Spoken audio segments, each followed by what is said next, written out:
fact, you can argue that if you're not willing to react with equanimity to a market price decline of 50% 2 or 3 times a century, you're not fit to be a common shareholder, and you deserve the mediocre result you're going to get.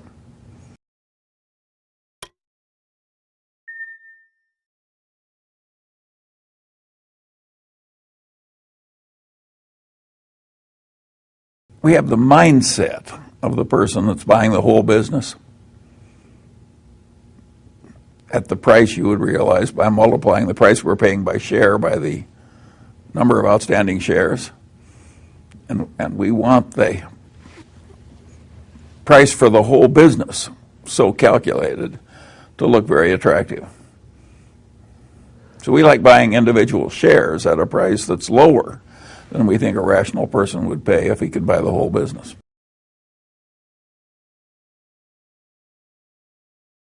To his credit, of all the major figures, he's the only one who promptly said, "I was a horse's ass. I'm ashamed of my lack of foresight. I missed this." Who else but Alan Greenspan is talking that way? So in my book, he's sort of a hero in that it is hard at his age to look back at a career as distinguished as his, with as much success and adulation, and basically say, "I was a horse's patoot." And that's what he's done. So to me, he's a hero. We need more of that sort of thing.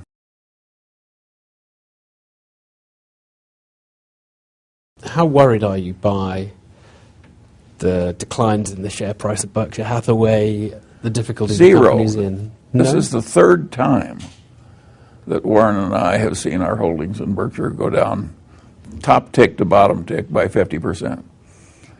I think it's in the nature of long-term shareholding with the normal vicissitudes in worldly outcomes and in markets that the long-term holder has his quoted value of his stock go down and then by, say, 50%. In fact, you can argue that if you're not willing to react with equanimity to a market price decline of 50% 2 or 3 times a century, you're not fit to be a common shareholder, and you deserve the mediocre result you're going to get,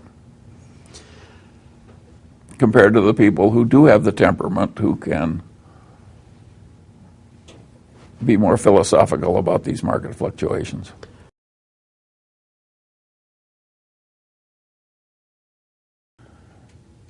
It was succeeding mightily on multiple fronts, and it was cheap in relation to what was plainly going to happen. That was a valuable insight. There are times when even a company as big as Coca-Cola is too cheaply priced by the market, considering what it's going to do for the shareholder. And there are times when we can figure that out, and there are times when we can't. And the times when we can figure it out, we tend to go in heavily.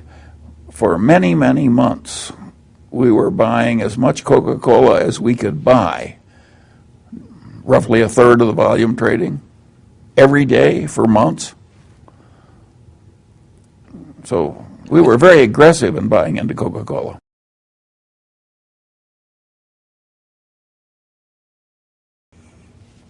That is the nature of the game.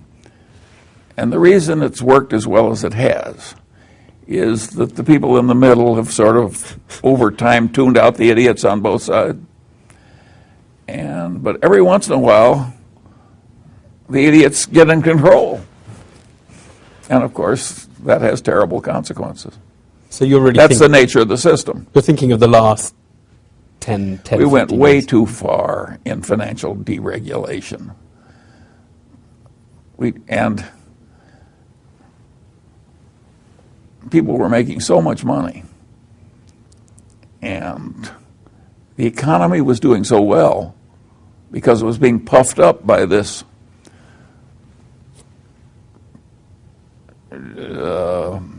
idiot boom, and idiot expansion of consumer credit that everybody thought, oh, wasn't this wonderful?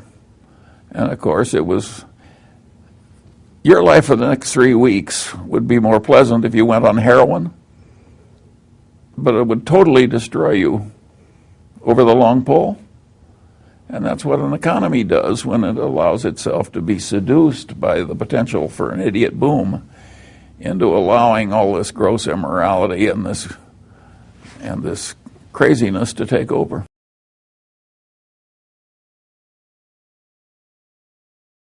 Warren would have been a huge success if Charlie Munger had never lived. How often do you speak to him? Well, in the early days, it was almost every day, and now it's maybe once a week. Only once a week? Yeah. Not very much. But sometimes it's a long conversation.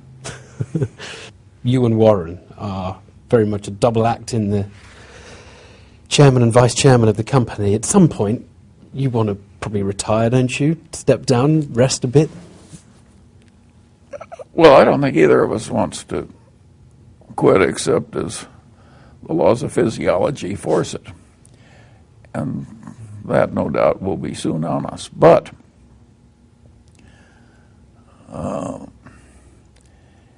you got to remember that Berkshire is probably the most decentralized big corporation in the world.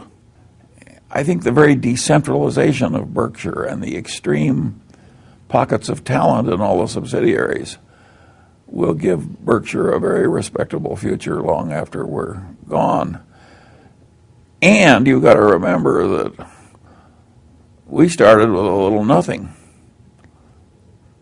And our successors are starting with something that is not a little nothing. And you ought to be able to achieve a lot more when you're given a mighty hand than you were when you start with a little nothing. Now, they won't be able to multiply money as fast per share, because that can't happen when you're working with such large sums. But in terms of a creditable institution that serves the wider world, I think Berkshire's contribution after Warren is dead will utterly dwarf the contribution made while he was alive.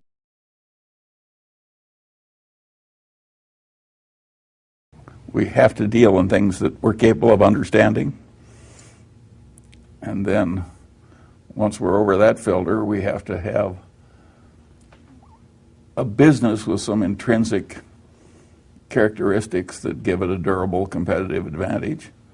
And then, of course, we would vastly prefer a management in place with a lot of integrity and talent.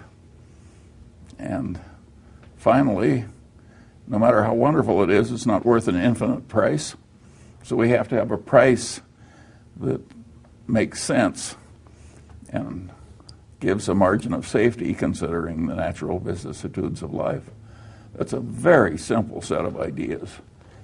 And the reason that our ideas have not spread faster is they're too simple. The professional classes can't justify their existence if that's all they have to say. I mean, it's all so obvious and so simple. What would they have to do with the rest of the semester?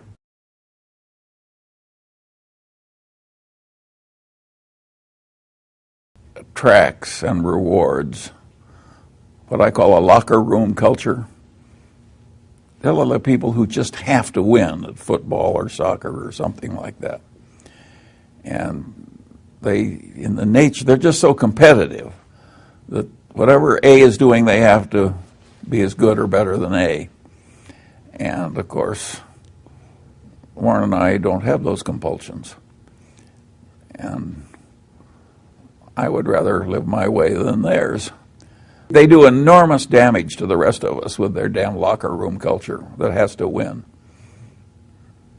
And is not very squeamish about what they have to do to win.